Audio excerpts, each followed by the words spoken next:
Puji Tuhan, saudara-saudara, kita bertemu kembali dalam pemberitaan firman Tuhan pada saat ini. Mari sama-sama kita mau tundukkan kepala, kita mau berdoa terlebih dahulu sebelum kita mendengarkan firman Tuhan. Kami datang kepadamu ya Tuhan Yesus, kami mengucap syukur untuk kebesaran Allah, untuk kemurahan Allah dalam hidup kami. Sebentar kami akan dengarkan firman-Mu. Mari Tuhan Engkau bekerja di dalam kami. Setiap pemberitaan firman Tuhan, biarlah menjadi kekuatan bagi kami ya Tuhan, untuk kemuliaan dan kebesaran nama Tuhan. Terima kasih, kami serahkan semua ke dalam tangan-Mu. Di dalam nama Tuhan Yesus Kristus kami sudah berdoa. Haleluya, amin. Puji Tuhan. Saudara-saudara, saya mengajak kita semua untuk membaca kitab Kisah Para Rasul pasal yang ke-16 ayat 25 dan 26. Kitab Kisah Para Rasul pasal 16 ayat 25 dan 26. Saya akan bacakan buat kita semua. Tetapi kira-kira tengah malam Paulus dan Silas berdoa dan menyanyikan puji-pujian kepada Allah. Dan orang-orang hukuman lain mendengarkan mereka. Akan tetapi terjadilah gempa bumi yang hebat, sehingga sendi-sendi penjara itu goyah. Dan seketika itu juga terbukalah semua pintu dan terlepaslah belenggu mereka semua. Haleluya, saudara-saudara. Cerita ini dimulai ketika Paulus dan Silas, dua orang hamba Tuhan yang kesukaannya adalah memberitakan tentang Tuhan Yesus Kristus bagi orang-orang yang belum percaya. Pada saat itu mereka ada di kota Filipi. Di sana ada seorang budak perempuan yang mempunyai roh petenung di dalam dirinya atau roh peramal, tapi didasari oleh ilmu hitam. Dan dengan tenungannya, tuan-tuan dari budak perempuan ini mendapat banyak penghasilan, saudara-saudara. Waktu Paulus dan Silas ada di tengah-tengah mereka di kota Filipi, perempuan ini atau budak perempuan ini selalu mengikuti kemana saja Paulus dan Silas pergi. Dia ikuti, dia berseru-seru tentang Paulus dan Silas, dan itu membuat Paulus merasa terganggu.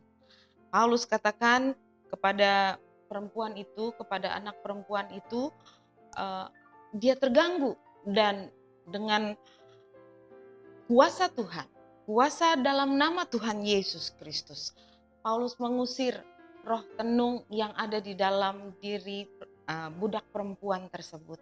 Melihat hal ini, saudara-saudara,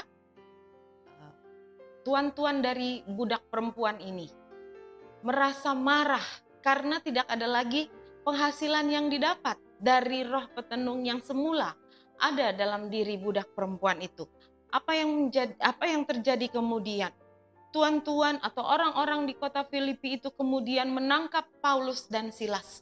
Mereka memenjarakannya dengan tuduhan Paulus dan Silas telah mengacaukan kota Filipi. Paulus dan Silas dipenjara, dimasukkan ke dalam penjara. Tetapi ayat-ayat yang sudah kita baca tadi, ayat 25 dan 26 jelas sekali menulis apa yang dilakukan oleh Paulus dan Silas di dalam penjara. Mereka berdoa, mereka menyanyikan puji-pujian bagi Tuhan. Sesuatu yang sepertinya tidak dapat dipikirkan dengan pikiran bahwa orang yang sedang susah, orang yang sedang mengalami pencobaan, saudara-saudara, tapi sanggup untuk bernyanyi, memuji, membesarkan Tuhan. Dan kemudian terjadilah sesuatu yang hebat, yang ajaib. Tuhan membuat gempa bumi. Apa yang membuat Tuhan mengadakan hal itu? Karena doa dan nyanyian yang dinaikkan oleh Paulus dan Silas. Doa adalah kata-kata kita yang kita naikkan, yang kita sampaikan. Isi hati kita yang kita sampaikan kepada Tuhan. Sedangkan nyanyian adalah pujian kepada Allah. Pujian kepada Allah yang berkuasa. Nyanyian atau pujian itu berasal dari Tuhan. Matius 21 ayat 16 katakan, Lalu mereka berkata kepadanya, "Engkau dengar apa yang dikatakan anak-anak ini?" Kata Yesus kepada mereka, "Aku dengar. Belum pernahkah kamu baca, dari mulut bayi-bayi dan anak-anak yang menyusu, engkau telah menyediakan puji-pujian?" Jadi pujian itu berasal dari Tuhan. Nyanyian berasal dari Tuhan. Tidak heran mengapa orang-orang Kristen, orang-orang percaya suka memuji Tuhan. Dalam ibadah-ibadah kita bernyanyi untuk Tuhan. Doa dan nyanyian seperti dua sisi mata uang yang tidak dapat dipisahkan. Saudara-saudara, Tuhan tahu apa yang ada di dalam hati kita. Sebelum kita menyampaikan keperluan kita lewat doa kita, Tuhan sudah tahu apa yang menjadi keperluan kita. Bahkan Tuhan dapat menjawab sebelum doa kita naikkan. Tapi ada waktunya Tuhan juga menjadi sahabat yang ingin mendengar kita menyanyi buat Tuhan. Sebab itu saudara-saudara, jangan lewatkan kesempatan untuk bernyanyi bagi Tuhan. Jangan abaikan kesempatan bernyanyi bagi Tuhan. Marilah sebagai anak-anak Tuhan, kita mencintai, bernyanyi bagi Tuhan. Seringkali orang-orang Kristen katakan, kalau mereka berbakti, hal yang terpenting dari kebaktian itu adalah mendengarkan firman Tuhan. Tapi sebetulnya pujian pun ingin Tuhan dengarkan dari kita. Kalau kita mendengarkan firman Tuhan, Tuhan berbicara kepada kita. Tapi sebelumnya baik bagi kita untuk menaikkan suara kita bagi Tuhan. Kita bernyanyi bagi Tuhan. Kita meninggikan Dia. Mazmur 22 ayat 3 katakan, "Padahal engkau yang kudus yang bersemayam di atas puji-pujian orang Israel." Tuhan ada di atas puji-pujian orang percaya. Doa dan nyanyian menghadirkan mujizat. Mujizat adalah tindakan Allah untuk menolong kita. Apa yang harus kita lakukan sebelum kita mendapat mujizat? Kita berdoa, kita bernyanyi, kita memuji Tuhan. Ada sebuah pengalaman dari Raja Daud. Sebelum dia menjadi raja, saudara-saudara, dia adalah seorang gembala. Seorang gembala yang pandai bermain kecapi. Seorang gembala yang pandai bernyanyi buat Tuhan. Ada banyak lagu yang dibuat oleh Raja Daud untuk memuliakan Tuhan. Pada satu kali Tuhan menolak Raja Saul. Karena Raja Saul tidak taat kepada Tuhan. Lalu kemudian Tuhan izinkan Raja Saul ini diganggu oleh roh jahat. Dan setiap kali roh jahat ini hadir dan mengganggu Raja Saul rindu untuk mendengar pujian, permainan kecapi yang dimainkan oleh Daud sebelum pada waktu itu. 1 Samuel 16 ayat 23 katakan, "Dan setiap kali apabila roh yang daripada Allah itu hinggap pada Saul, maka Daud mengambil kecapi dan memainkannya.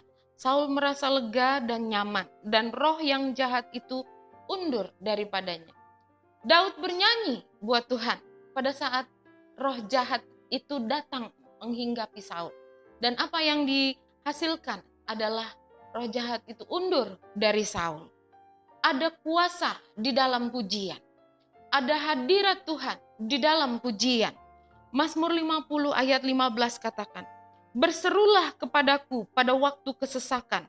Aku akan meluputkan engkau dan engkau akan memuliakan aku." Tuhan akan melepaskan kesesakan kita saat kita berseru kepada Dia. Lalu kita akan menaikkan pujian kita kepada Tuhan. Jangan tinggalkan doa saat kesesakan menghampiri kita. Tapi pada saat kesesakan itu sudah dilalukan oleh Tuhan, kita sudah mengalami pertolongan Tuhan. Mari naikkan pujian, naikkan ucapan syukur kita kepada Tuhan. Bernyanyilah bagi Tuhan, maka Tuhan menjadi senang akan apa yang kita buat. Jangan tinggalkan doa, jangan tinggalkan pujian. Ada kuasa di dalam doa, ada kuasa di dalam pujian. Dan hal ini membuat Tuhan mengadakan mujizat dalam hidup kita. Sama seperti Paulus dan Silas, sama seperti Raja Daud. Daud mengalami mujizat Tuhan pada saat dia menaikkan doa dan pujian bagi Tuhan. Begitupun juga akan kita alami waktu kita menaikkan doa kita dan menaikkan pujian kita kepada Tuhan. Ada kuasa yang akan kita alami dari penyertaan Tuhan bagi kita. Sebab itu, mari sama-sama kita satukan hati kita tetapkan tekad kita. Kita tidak akan tinggalkan doa, tapi kita pun tidak akan tinggalkan pujian bagi Tuhan. Bernyanyilah untuk Tuhan, dan Tuhan akan menjadi senang dengan apa yang kita buat. Mari sama-sama kita tundukkan kepala. Tuhan Yesus, kami datang kepadamu, hati kami bersyukur, berterima kasih untuk segala sesuatu yang Tuhan kerjakan dalam hidup kami. Untuk segala sesuatu yang Tuhan buat bagi kami ya Tuhan. Kami bersyukur Tuhan Yesus pada saat kesesakan kami dapat hampiri Engkau dalam doa kami. Tapi kami pun bersyukur Tuhan Yesus, Engkau taruh pujian dalam hati kami, dalam mulut kami. Sehingga Tuhan Yesus kami dapat menaikkan pujian kami, nyanyian kami untuk Engkau ya Tuhan. Kami sudah melihat orang-orang percaya, begitu mereka mendapat mujizat pada saat mereka bernyanyi untuk Tuhan. Kami pun rindu untuk alami hal itu ya Tuhan Yesus. Sebab itu Tuhan tolong kami mencintai nyanyian untuk Engkau, mencintai bernyanyi untuk Engkau, mencintai doa untuk Engkau ya Tuhan Yesus. Kami menyerahkan semua ini ke dalam tangan-Mu. Mari bekerjalah ya Allah dengan kuasa-Mu. Segala puji dan syukur kami naikkan kepada Tuhan. Di dalam nama Tuhan Yesus Kristus kami sudah berdoa. Haleluya. Amin.